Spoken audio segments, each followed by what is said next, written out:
Hello, everyone. Welcome to today's NASC Preferred Supplier webinar, Integrating KSM-66 Ashwagandha into Pet Health, an Evidence-Based Review. I'm Jenny Parker with NASC, and it's now my pleasure to introduce today's speaker. Dr. Keith Weingardt is an integrative veterinarian with over 2 decades of experience devoted to helping pets live healthier, happier lives through holistic and science-based care. His work blends modern vet medicine with natural approaches such as nutrition, acupuncture, herbal medicine, and nutraceutical interventions for dogs and cats. Dr. Weingardt earned his DVM with distinction from Cornell University's College of Veterinary Medicine and has built his career around the deep belief that true wellness in animals comes from a balance between body, mind, and environment. His holistic training includes certifications in veterinary acupuncture, animal chiropractic, and traditional Chinese veterinary medicine. Dr. Weingardt is an active member of the AVMA, the American Holistic Veterinary Medical Association, the American Academy of Veterinary Acupuncture, and the American Association of Traditional Chinese Veterinary Medicine. He has lectured at Oregon State University's College of Veterinary Medicine and Louisiana State Vet School, and offers continuing education programs on topics including longevity medicine and the role adaptogens play in pet health. Driven by compassion, curiosity, and a genuine love for animals, Dr. Weingardt continues to inspire pet owners and veterinary professionals alike with his integrative approach to lifelong wellness. And with that, we welcome Dr. Weingardt. Oh, thank you so much, Jenny. I really appreciate the introduction. And I want to thank all the good people over at NASC, Bill Parker, Bill Bookout, and all the good folks for all the hard work you do to keep us in the know about regulations, whether it's labeling, compliance, and just helping us hold ourselves to the standard in this industry that we can be really proud of. And also really for hosting these webinar opportunities where we can have an opportunity to all learn from each other. So I'm really happy to be here today. My goal is to take a botanical that has thousands of years of traditional use and place it into a modern, evidence-based animal health framework. KSM-66 full spectrum root-only extract gives us the consistent chemistry and excellent safety that makes this a very appealing or ideal herb for formulating in companion animals. And now we actually have a really impressive amount of clinical data in dogs, cats, and horses, which is what really makes this conversation so exciting. So this talk is designed to take us from some of the traditional understanding to a little bit of the mechanistic biochemistry, so we can understand the mechanism of action of how this plant works in the body. Because when we have that understanding, it better allows us to appreciate how to utilize it in formulations and when combining it with other herbs and ingredients. And then I'd also like to take us into the real world clinical outcomes that we're seeing in animals. So my hope is to give you both the scientific rationale and the practical takeaways so that you can use this herb responsibly and effectively in dogs, cats, and in horses.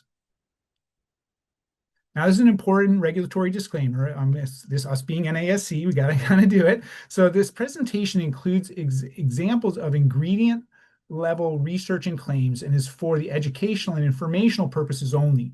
The contents of the presentation should not be interpreted as allowable labeling or marketing claims. That's an important point.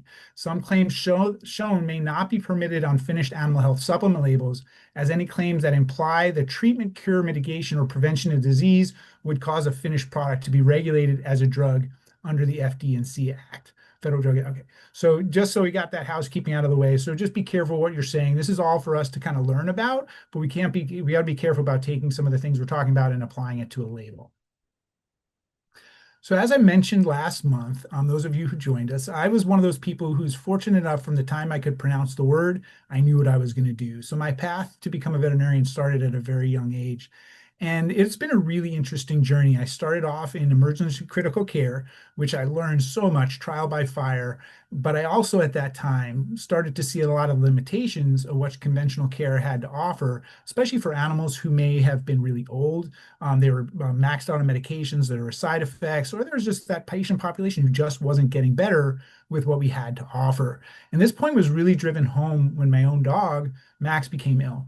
And in the process of seeking ways to help him, it opened up my mind and heart to a lot of different options and possibilities.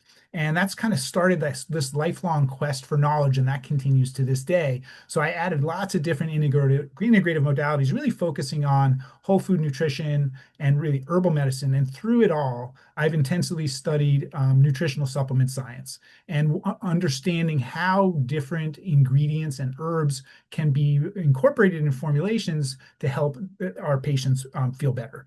And about 5 or 6 years ago, I started working for an animal health supplement company here in the States in product development, research, and development formulation, and also in education.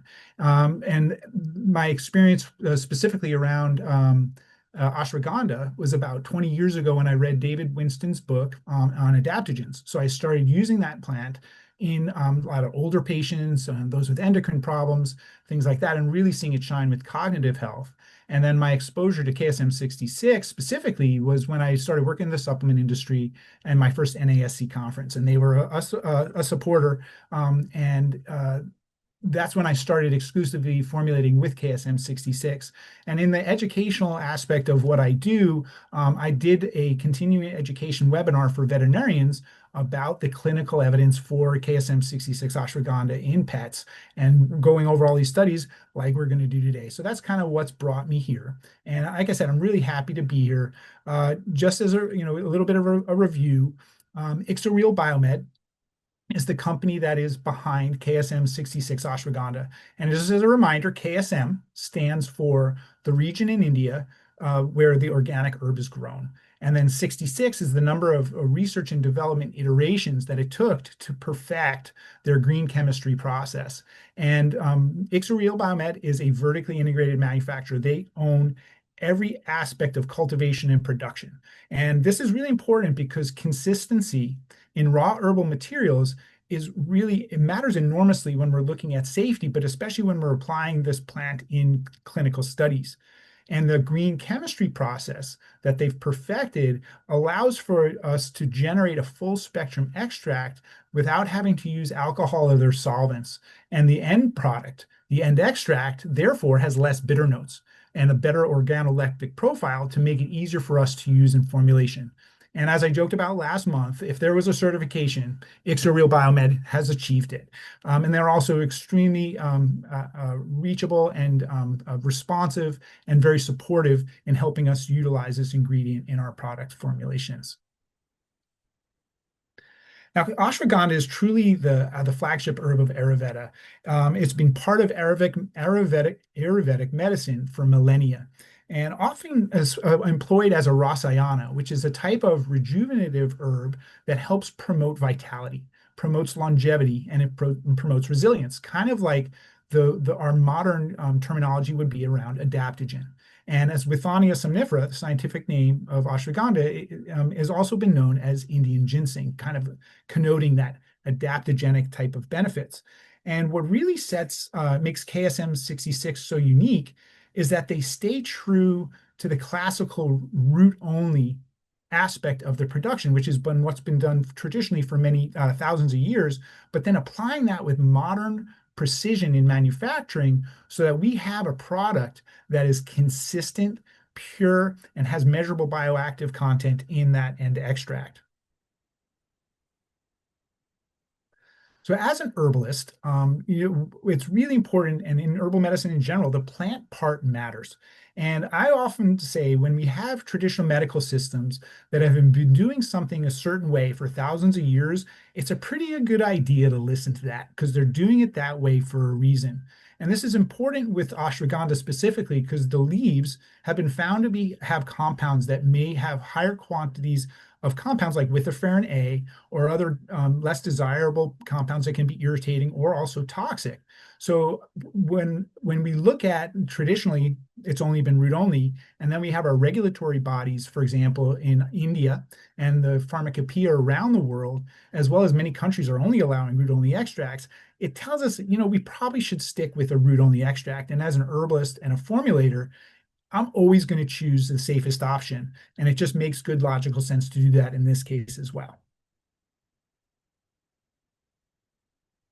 So we're going to get into a bit of the herbal actions. We'll look at primary and secondary herbal actions. Then we're going to kind of drill down to some of the more important ones, which I think are kind of like the heavy hitters that are really kind of making that system-wide benefit that we see with this root extract in our patients. So we have these primary herbal actions kind of touch on both the traditional and modern understandings of the plant. So we have our adaptogen and nervine actions, which are kind of more of that stress and emotional regulation. We have the rasayana, which we talked about as that rejuvenative tonic. So we have that basic, that tonic type of effect. And then one of the really important actions of this plant that I find really shines is its antioxidant potential. So what we see is it's not only directly scavenging free radicals, we're actually enhancing and boosting up our own endogenous or the antioxidant enzyme systems that are present within the cells. So it goes a really long way towards helping reduce the oxidative stress burden, which, as we see clinically over and over again, is really what drives a lot of chronic diseases in the body. Now, the secondary actions emerge from the primary effects of the herb, especially around the adaptogenic effects that we see with this plant. So when you reduce chronic stress, and I'm reducing the levels of cortisol in the body, and when we reduce those signals, the downstream systems, okay, in terms of whether it's immune, metabolic, endocrine, cognitive, they all tend to normalize. And in animals, this translates to clinically calmer behavior. We're going to see improved gut function. We may see improved coat and health. We're also going to see changes in terms of resilience to stress, and also resilience to aging. Okay. And I think of these as the downstream benefits. When we actually take those adaptogenic benefits, we start to see other improvements on the systems below it. So our better antioxidant potential, immune modulation, anti-inflammatory or inflammation modulation. The nervines affecting our like cognitive. So we see all this kind of like trickle down effect rooted in some of those primary adaptogenic benefits. So just to drill down to some of the really important pieces of the puzzle here. So as we talked about last month, ashwagandha is considered an adaptogen, just like we talk about it as a rasayana. So adaptogens help the body to adapt to stress. Okay, hence the name. So they neither stimulate nor sedate, they restore balance. And for veterinary patients, especially those who may have chronic diseases, whether it's being chronic inflammation, whether it's GI in origin, endocrine, cognitive, neurologic, all these different issues, when we normalize signaling pathways in the body, that has an extremely valuable effect on the clinical outcomes.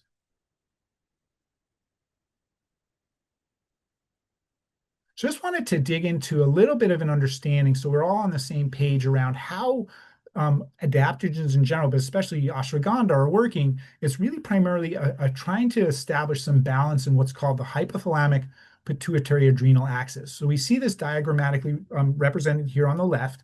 So when we have a stressful input, what that is signified by the box on the upper left, it's going to feed into the nervous system.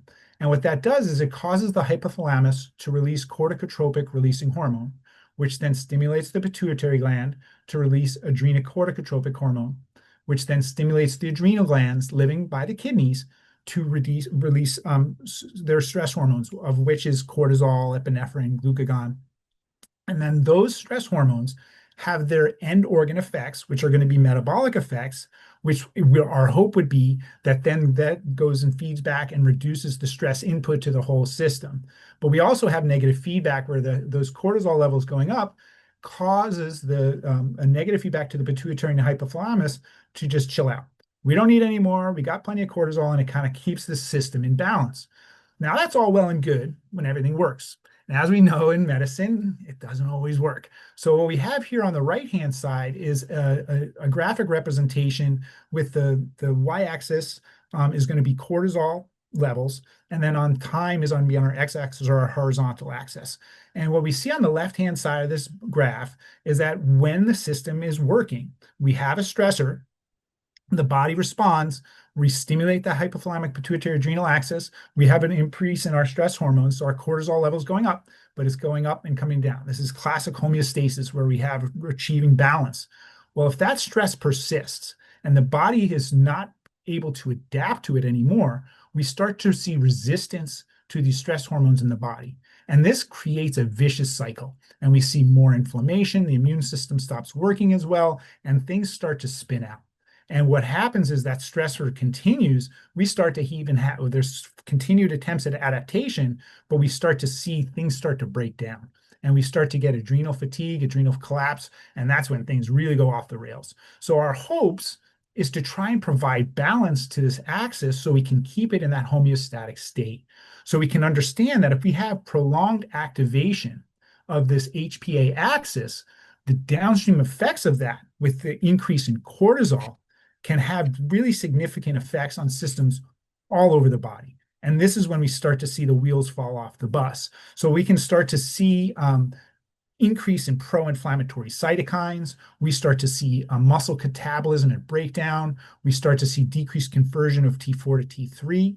And we also start to see decreased immune surveillance. So we're starting to really appreciate that all these dynamics set this patient up for chronic disease. So if we can use an adaptogen like ashwagandha and interrupt these patterns, that has a significant downstream benefit to help that patient to achieve some degree of balance and health.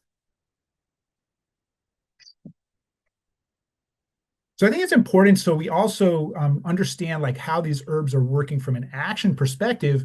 Somewhat of the chemistry can also help us understand what's going on in the body. So there's a couple of main classes of the active constituents of ashwagandha. We see steroidal alkaloids and withanolide lactones. Now, interestingly, the steroidal alkaloids were one of those first compounds that were identified and initially were thought to have more of the beneficial effects. And over time, we've come to understand that the constituents that are doing most of the heavy lifting are actually called the withanolide lactones. The steroidal alkaloids present in some lower quantities in the root extract are going to have, when we kind of finding more of that neurologic input on the system. Whereas we're actually with withanolide lactones, those are going to have more of those key adaptogenic type of effects. And just a little bit of chemistry, I don't want to scare anybody, but essentially when we have a withanolide that gets glycosylated, and what that means is we're adding a sugar to it, that helps that withanolide become less toxic. And what we see is a lot of the withanolide glycosides, or what's also called withanoside, those are going to be some of those compounds which can have the most support for neurotransmitter modulation. They support synaptic plasticity, and they're really anchoring the herb's cognitive and stress-related benefits. So importantly, KSM-66, remember, it's a full spectrum extract. So we get all the players in the plant that are going to be doing their work. So we have a kind of a complete armamentarium of these constituents that are all working together. So rather than having an isolated compound type of approach, we're taking that synergistic full spectrum entourage type of approach, which in my experience as an herbalist is when we really see the plant shine. I wanted to another little quick slide on this because this is sometimes people seem to get worked up around this. So I just want to kind of make it clear because really the ultimate conclusion from the concerns around with the farine and toxicity and stuff like that boils down to like if you use a root only extract, you're much safer. So that's going to be the kind of like the takeaway. But in essence, with a farine is a withanolide lactone. And when you have a withanolide lactone that isn't glycosylated, they tend to be more lipophilic. Okay. And what that does is it allows this compound to get into the cell. And when you can do that, you're more biologically active. And when you have a compound that's more biologically active, it could also have more of a potential for cytotoxicity. So when we're taking these withanolides and glycosylating them, making withanolide glycoside, or what we call a withanoside, that's going to make this compound more water soluble. And what that does is it makes a decreased penetration through the cell membrane. So we're going to have less of this like cytotoxic, a little bit less biological activity, but what we see is a more gentle, adaptogenic, and modulatory benefit coming from these compounds. So again, we want to reduce the risk of exposure to compounds that we don't want. So it makes good sense. When in doubt, use the safe option, which again becomes the root-only extract. So that especially for pets. Now, the toxicology work with KSM-66 is quite robust. Okay, we have a 90-day repeated dose rat study that showed no adverse effects at the highest tested doses. And even the human studies, we're actually seeing excellent tolerability at doses that are far above the typical supplement ranges. So to give you a frame of reference, when we look at the toxicity studies, we have the NOAEL, which stands for no observed adverse event listed. We're at 2,000 milligrams per kilogram per day. That's what that study looked at. The dosages for a frame of reference that we're using in clinical studies, 15 milligrams per kilogram per day. So there's huge margin of safety. And when we see some of these cases of toxicity, and then you have to look deep. And somebody made a really important point last month about how there's not a ton of toxicity cases, but it seems that the ones that are coming down the line may be from those that aren't necessarily root-only extracts. So maybe there's some adulteration going on. So again, another kind of like reinforcing this potential that the root-only is really the safest traditional preparation that we can use.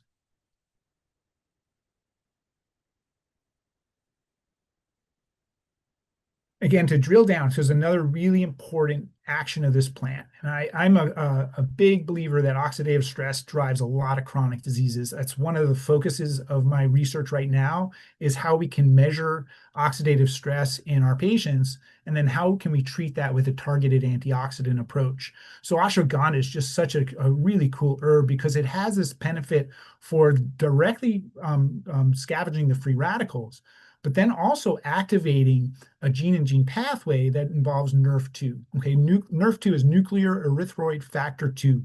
It's one of the kind of like a hallmark of many longevity mechanisms. So you're going to see it if you get into that longevity space. NRF2 is kind of like all in the different pathways that you're going to be analyzing. So when we activate NRF2, that has a downstream benefit of increasing our enzyme antioxidants. So we see an increase in superoxide dismutase, catalase, and glutathione, and that helps reduce oxidative stress. So we're taking the foot off the gas pedal of one of the primary drivers of chronic disease processes in the body, especially when we get into the development of like more immune dysregulation and into that cancer space as well. And when we look at the studies, we're going to also see that many of the studies are actually looking at these variables. We're looking at the antioxidant status and what the ashwagandha root extract has, the effects that has on this state. So it's really kind of insightful. And then, we talk about ashwagandha having more of a modulatory effect. And this is kind of across the board. And it's really important when we look at it from a standpoint around inflammation, because with inflammation, we want to modulate. We're working to try and help create a healthy cytokine balance. We don't want to suppress. We don't want to just turn it off. We want to bring down our pro-inflammatory cytokines, maybe downregulate the signaling pathways that are pro-inflammatory, but we don't want to shut it off and suppress it. And I'm of the belief that like health is all about how we get blood flow around the body, how we oxygenate things, how we perfuse things. And if we have a situation where we're using something like, say, for example, a pharmaceutical non-steroidal anti-inflammatory that has this it's a suppression, right? It's just going to turn off that inflammation. Well, on some level, inflammation is part of the healing process. So if we squelch it, suppress it, turn it off, what we've then done is actually created a state where we're no longer getting oxygenation and perfusion and blood flow to this area that really needs to be nourished and supported in order to heal. So I think when we're using a plant like ashwagandha, it provides that balance. And when we have balance across an inflammatory situation, we see that trickle down in the benefit across organ systems. And that's why we see benefits from stress resilience. We see it in gut health. We definitely see it cognitively. And then we also see it in our skin and coat. And we'll talk about this with the studies that involve this. But I think if you don't have a healthy organism and you don't have the resources available for life functions, you're not going to make a nice skin and coat. Okay, you don't have that resources to put out to the surface to do that. So it's just another window into how this plant is working on the big picture. Okay, in our clinical studies, all the studies we're gonna dip into, there's 9 of them, and there's gonna be some themes, and we're gonna kind of, I may sound like a little bit of a broken record, but it's really kind of important because repetition is the key, I think, in some cases for us to understand where we're coming from. So all the studies are done with KSM-66. So we know that this is a root-only extract that's full spectrum. So we're getting all the different constituents, and they're tested at least 5% with analytes. And one of the biggest advantages, I believe, in using KSM-66 when you're using ashwagandha root extract is that the sheer amount of actual animal data. You know, as a practitioner, also as a formulator and as an herbalist, I oftentimes have to rely on extrapolated data from human studies. There's a lot of toxicology studies that we see, but not a lot of clinical studies that are showing the benefit of this plant and how it's working clinically. So when we have this direct species-specific evidence, it's so helpful for us to feel confident in applying it for certain disease states and appreciating how we can help that patient or that pet find optimal health. And then one of the themes that I'm going to point out ad nauseam probably is that there are no red flags. When you look across these studies, there's no adverse events. All of the laboratory parameters stay within the normal limits, which is significant across the studies. So I think that's one of the real big take homes is we not only have something that's going to be shown in the studies to be effective, we have something that's very, very safe. And when you put that all together, it makes it kind of a no-brainer for me to use it. So we'll get into some of the studies here, and there's across species, and we'll see some of the experimental designs are kind of similar in terms of the battery of tests that they're looking at, very much around biomarkers. Some of the studies are actually more around real world appreciation. So, client feedback, practitioner feedback in terms of pain levels, in terms of behavioral stuff and stuff like that. So we're going to start off with this horse study.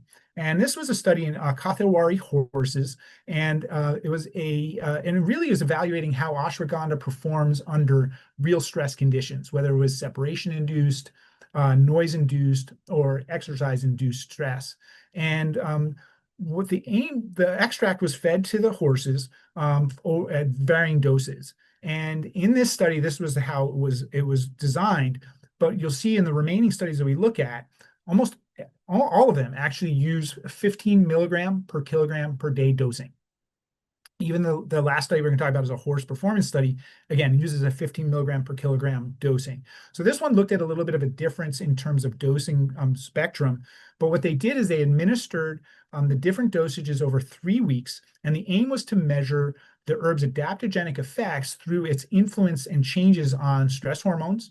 In this one, we looked at cortisol and epinephrine. Serotonin is more of a neurotransmitter. It gives us a good indicator of how the body is responding from like regulating emotion and behavior.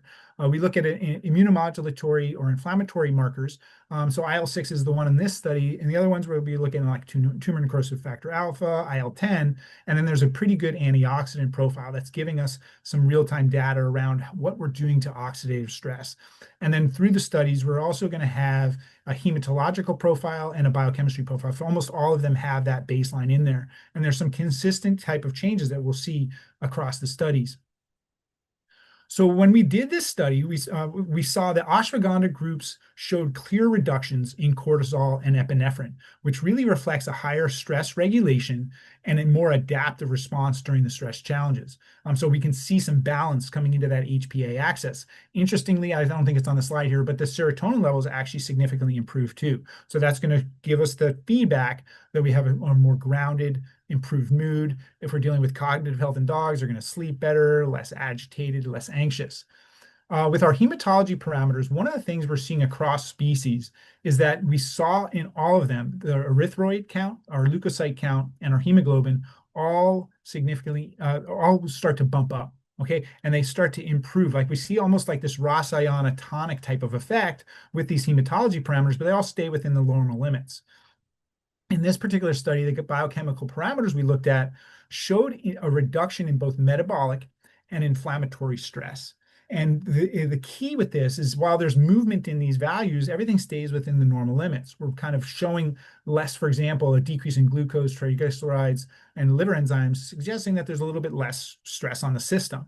And then we also see this across the species, and across the studies is that KSM-66 ashwagandha really helped improvement in the antioxidant parameters. And as I mentioned earlier, it's so important when we're addressing oxidative stress, because if we can address that piece of the puzzle, it has so many positive downstream benefits.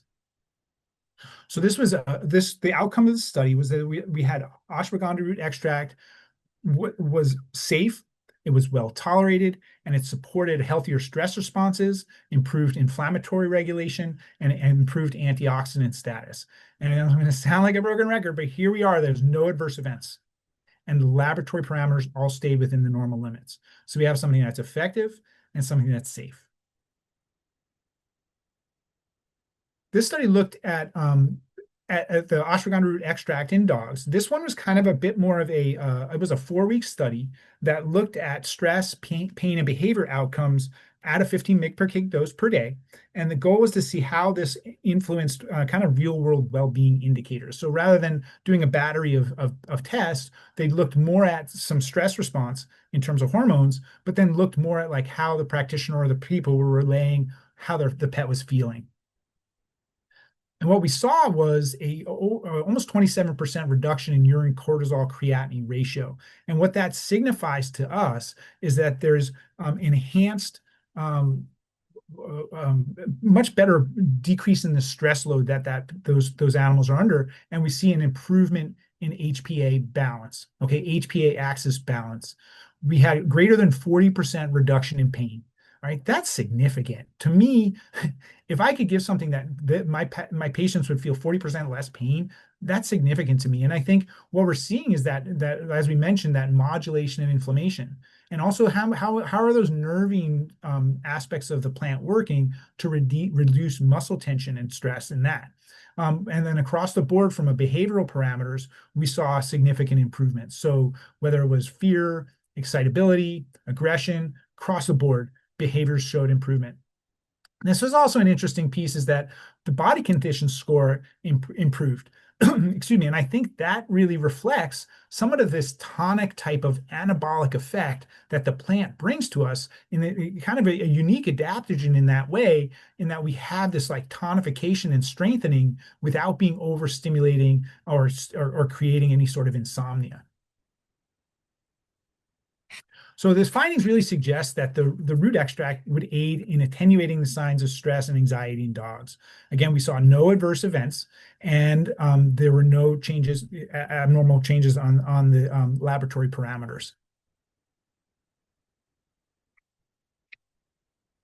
So this studies for the cats kind of like mirrored the first study we talked about with the horses. So we developed basically a 30-day study in cats that evaluated the stress, inflammatory markers, and our antioxidant status relative to mild stress conditions. And this one they did separation-induced stress, noise-induced, and travel-induced stress. And it kind of doesn't sound like a very fun experiment to do, but it gave us a lot of really good information to understand how the plant's helping in this situation. So in this particular study, they looked at cortisol with a whole battery of inflammatory parameters, as well as our database of antioxidant enzymes, as well as our database of our hematologic profile and our serum biochemistry. So what we saw in this study was a kind of a more modest, excuse me, but significant reduction in cortisol levels. And I think this really speaks to the differences in the physiology of how cats may respond to stressors versus, say, like dogs, and how horses or even people. So while we saw a shift in the cortisol, it wasn't nearly the magnitude we saw it in, say, horses and in dogs, but it's still significant. And then we saw across the board a shift in the positive direction significantly in terms of our antioxidant parameters. Again, we saw that bump and that tonic effect across species, across the studies in terms of our hematology values. A little bit of noise in the liver enzymes, but everything stayed within the normal limits.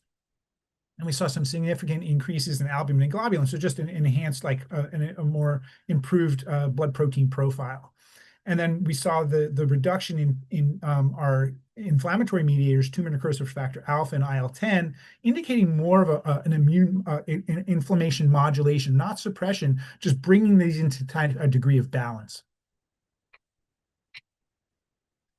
So again, the take home here is we had something that was very safe It was very effective, reducing the symptoms of stress in cats, and there was no adverse events, and that all of the laboratory parameters stayed within the normal limits.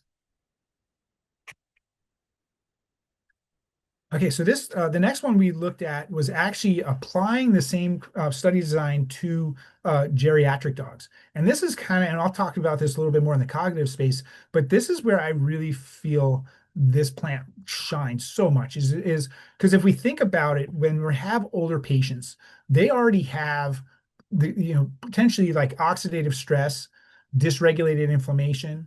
And then we also add on top of that, we also add in the chronic stress. So we have this situation where all these stressors are kind of overlapping, somewhat of a pile-on that happens as we get older. And what this study did is try to look at how we can unwind some of that pathology and what the effects that has if we think about it downstream on all the other benefits that that pet's going to have.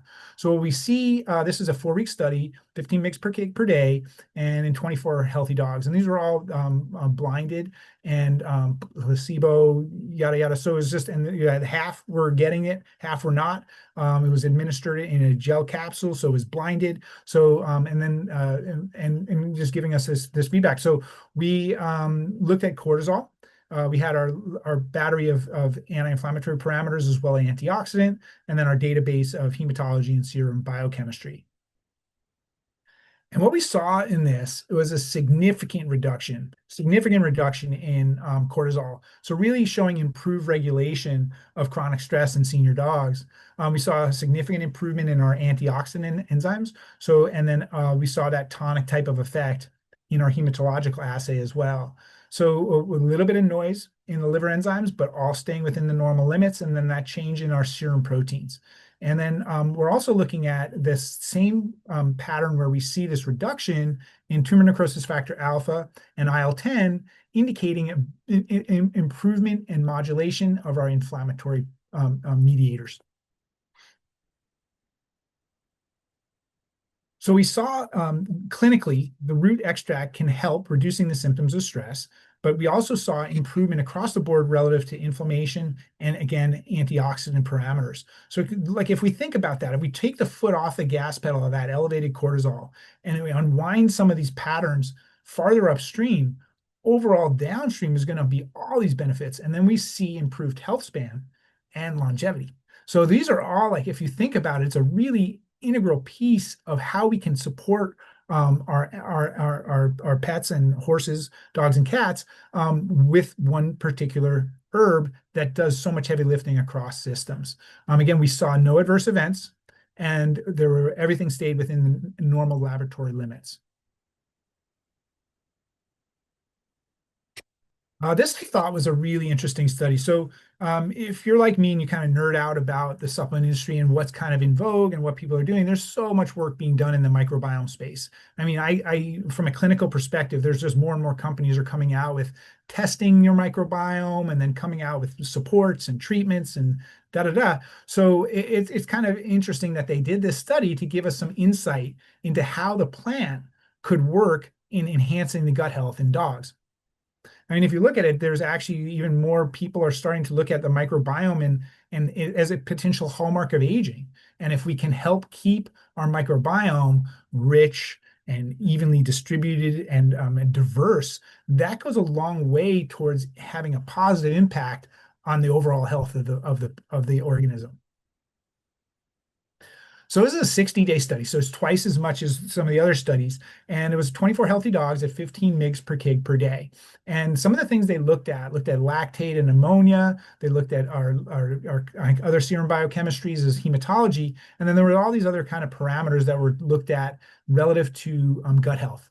And this is a study that I think, with research, my observation is that sometimes there's things that are done that may not prove all the things that we want or believe to happen, but they give us a good ability to open the doorway, look through that window and see, oh, there is potential there. Maybe this is something we should look at more. And I think this is one of those studies because we see that nice tonic bumping effect of the hematology. Okay, so we saw those erythrocyte, leukocyte, hemoglobin all gets better. And they'll be staying in the normal range. Everything stayed just chilled out in the liver profile. All the study parameters were in the normal limits. Now, there were some things, for example, like lactate and ammonia, those levels declined, but they didn't do so in a way that we could call it statistically significant. So we saw these general trends of biomarkers for gut health that showed improvement, but they hadn't really made it to being statistically significant. So I think gives us fodder for looking deeper, for looking more at this. Could it have been, what if that particular patient population was put on a different diet? What if they had a different fiber balance? Could we have had a greater enhancement of the effects of this plant on the gut health if we change the study design a little bit? So it's just intriguing to me because there gives us so much other avenues for exploration. But the take home was that of the gut parameters we looked at, we did see a significant improvement in the total fecal short chain fatty acids. And we know that those are really important for supporting our gut barrier function, as well as keeping our microbial health in the environment of the ecosystem of the gut. And I think the study really showed to me that there's potential here. And I think it really suggested there's a shift in the positive direction towards the gut microbiota. We may not have seen it, kind of come down the line in all the parameters we were looking at. We saw shifts, almost all in a positive direction, but we couldn't call it statistically significant. So to me, that means let's keep looking. And we saw again, the bump in the erythrocyte counts, so positive shifts in the hematology, and then everything else stayed within the normal limits. So cognitive health and sleep. All right, geriatric dogs. This is where I cut my teeth using ashwagandha, and I think of cognitive dysfunction and canine senility, doggy dementia, whatever you want to call it. To me, as a practitioner, is one of the more gut-wrenching conditions to help people manage with their pets. The animals start losing their sleep. They start vocalizing at night. They start peeing and pooping in the house. It's just a really hard time. So I spent over the last 20 something years trying to find different ways that I can support these patients so they can be comfortable in their body and live well into their golden years without having a lot of this neurodegenerative type of stuff. And that's why I think this study was so intriguing to me, because it really it solidified why I'm seeing what I'm seeing clinically, because we're seeing changes in our evaluation of these parameters that suggest an improvement, a shifting towards a positive cognitive health space. So this is a study that was only 4 weeks. So think about it, if we put a patient on this for a longer period of time, how much of an impact we may have in even the bigger picture. So this is 24 healthy dogs, broke it down into two, and at a 15 mg per kg per day. And what they looked at beyond the usual things we talked about in terms of our hematology and biochemistry is they looked at neurotransmitters. So we know that serotonin and dopamine are very, very important for helping have that neurotransmitter balance to support a good mood and grounded behavior, all that kind of stuff, good sleep. Because that's the one thing that most folks, if they have a dog with dementia, they lose sleep and it starts to affect the quality of life of the whole household. We also looked at the growth factors, nerve growth factor, which I think really gives us an insight into the resilience of the nervous system. How is it going to be able to adapt? How do we have plasticity, rewiring, figuring out different pathways when we need to? Because if we can have the resilience in the nervous system, those older dogs are better able to adapt as things start to go downhill over time. And then we also combined this evaluation of the lab values with our assessments of the canine dementia scale score. So we asked those people who had these pets, well, are you seeing, what are they doing? And we're seeing across the board significant enhancement and improvement there as well. So what we saw was the dogs showed improvements in sleep, anxiety, and activity patterns, and reduction in disorientation. So the key measures of cognitive aging is what we saw, like real world analysis, but we also saw a significant increase in serotonin and dopamine. All right. So that, in addition to, we saw a significant increase in nerve growth factor. Okay. And that's telling us that we have improved plasticity in the nervous system. We have improved neuronal modulation, neurotransmitter modulation. So it just all goes towards building this brain environment that's going to be much less inflamed and much less prone to the neurodegenerative nature of things. So again, we saw the benefits in terms of cognitive and emotional well-being in older dogs. And I can tell you personally, clinically, like, this is where I see it shine so much. We can promote neurochemical balance and nerve health. It was safe, effective, no adverse events. Again, no adverse events, and all the laboratory parameters stay within the normal limits. So these next two studies, study 7 and 8, are going to look at ashwagandha for coat and fur. And this is one of the things I alluded to earlier, is that I think what we see on the surface can be a reflection on the internal environment. So if we have an animal who has the resources and the vitality to put that energy towards making a nice skin and coat, then we know we're doing a good job nourishing them on the inside. So we can start to see that external reflection of what their oxidative stress status, how are their inflammation, how is that being modulated in the body. So this gives us a really nice window. And what we saw in both of these studies was that they looked at, and this one was only 16 cats, 30 days, same dosage, 15 mg per kg per day, but they looked at kind of really skin-specific markers. So they looked at transepidermal water loss, elasticity, hydration, and then they looked at it with histopath. And what they found, histopathology is biopsying the skin. So we saw across the board improvements in coat quality and shine, reduction in transepidermal water loss, and an improvement in the hydration and elasticity of the skin. And then this was backed up by the biopsy results suggesting that hair follicles were much healthier and working better. So again, we have the resources to put towards making the surface look as good as the inside is reflecting. And this dog study, it was the same design. So it was a little bit of a bigger population. They did 24 healthy dogs, but looked at the same values. And what we saw is the at the 15 mg per kg per day for 30 days, we saw the same across the board improvements. So a coat quality and shine, reduction in transepidermal water loss, improved hydration and elasticity, and the histopathology backed it all up. So we just saw a healthier skin, healthier hair follicles. And it's just, again, no negative effects, no adverse effects, and everything staying within the normal parameters. And this is the last study I wanted to give you, talk to you guys about today. I really liked this study because it felt very user-friendly to give us very actionable data in a real-world setting. So what we're doing is looking in performance horses, in race horses, and I thought it was just a really cool study because what they did is they had 12 horses. So there were 6 control and 6 treatment, and they treated the horses with obviously the ones that are getting the treatment. They had 15 milligrams per kilogram dosage, and they gave the herb for 30 days. And then what they did is after 30 days, there was a race.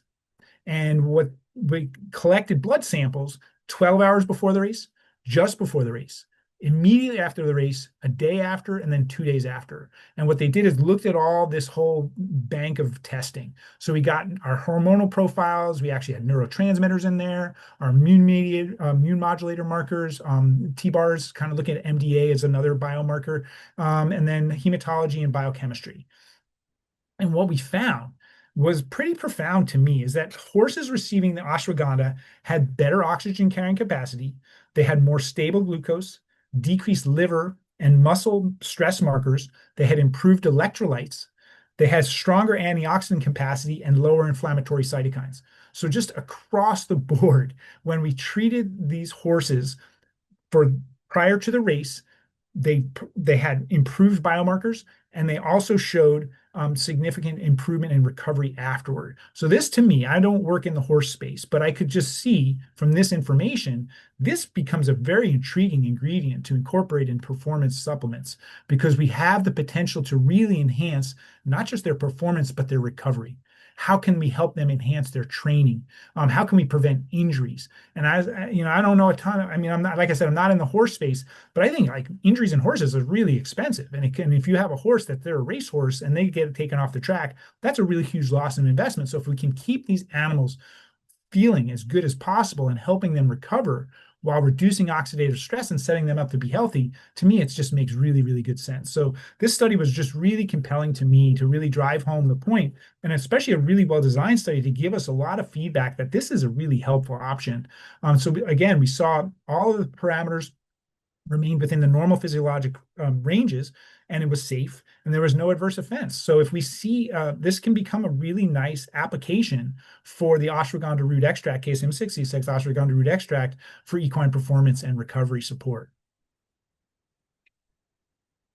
Now we also see there's a couple of ongoing studies, and this I think is kind of intriguing too, because when we look at like our animal agricultural practices, I think there's a inherent with them, no matter if it's organic, free range, whatever, there's inherent stress. And if we can do something around mitigating the effects of that stress by utilizing an herb that can enhance their overall well-being, reduce the chronic stress input, we're going to improve production. And those animals are going to stay healthier in that process. So it's going to just make everything more cost effective for us as well. So I think it's going to potentially really bear out and show us some really positive potential options in animal production as well. So many reasons why I think that KSM-66 becomes really just a really appealing option for formulation. Now we have a full spectrum extract. It's root only. So I want to beat the drum, but again, that's the safest way to go. And when we have it tested at least 5% with analytes, we know we have the amount of constituents that are going to be therapeutic. Now, because we're using our green chemistry process, we're creating an end extract that is done so without using alcohol or other solvents. That improves the taste and the smell, making it easier for us to incorporate this plant into the formulations in enough of a quantity to actually move the needle. And because we have just a ridiculous margin of safety, it just becomes a very compelling option to incorporate into our formulations. Now, I always joke and I say that, ashwagandha really plays well with others because it does. And I've seen it work so well with so many different herbs. And a lot of adaptogens and nervines can really synergize beautifully with this when it's combined thoughtfully. So I can think you can really address multiple physiologic systems in one formula, whether that be stress, inflammation, cognition, metabolic support. You got like a really comprehensive kind of support here. I love using it in with medicinal mushrooms. Okay, I like reishi, especially cordyceps. Ashwagandha and cordyceps is a great combination. I know I have colleagues out there probably listening right now who are already doing that, and I see really good responses to that. So it's a really compelling combination. I like using it with curcumin, especially when you combine ashwagandha with curcumin from an inflammation modulatory phase. But then when you look at how it feeds into the gene and gene pathways that are responsible for healthy aging, it becomes even more compelling to combine.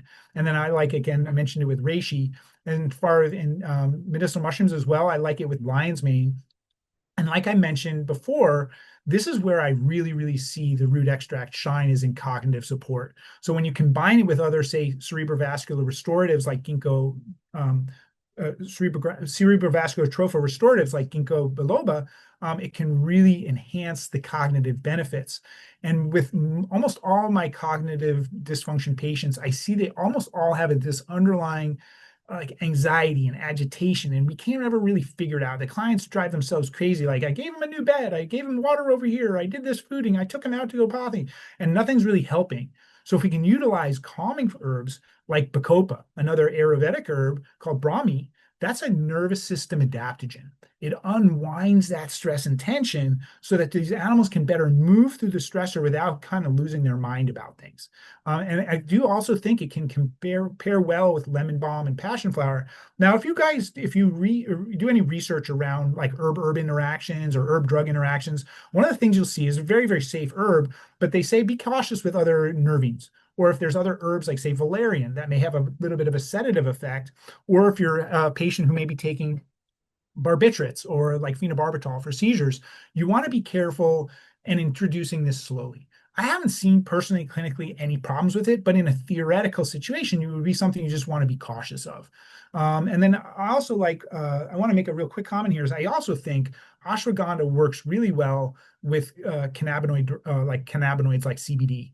Just a real kind of like almost like this really cool synergy between the plant and the hemp tincture. So when we combine those together, we really see almost a synergistic effect in the balance, and especially in the neuro-emotional balancing.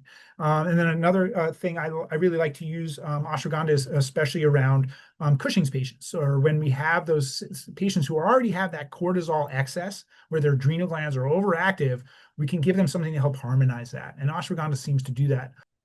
Okay, so I think I kind of covered all this stuff, but this is just, like I said, it really plays well with others. I really encourage you to try and combine it with other herbs and just see like where you can get to, because I do find that we don't need to achieve a 15 mg per kg per day dosage across all of these different formulas. You can use a lot less than that to achieve the beneficial therapeutic effect, especially when you're mindful about how you're combining it with other herbs and ingredients. Okay, so we got to the end here. I think I did all right time-wise. So now just to conclude, we have really multi-species specific clinical evidence showing consistent benefits across stress resilience, stress physiology, inflammation, antioxidant status, cognition, GI function, coat and skin barrier. So it's really, KSM-66 is just really well positioned to be a core ingredient for improving the health span in our animals, both dogs, cats, and horses. And I really look forward to more of this information coming down the pipe, and then maybe someday we'll share that more with you. So I thank you so much for spending your time with me today. I'm really open to having any questions. If I gave the contact information here for Ixta Real Biomed. I humbly will, if I don't know an answer, we'll find that answer for you, or find somebody who does know more than I do, so we can get you the answers you deserve.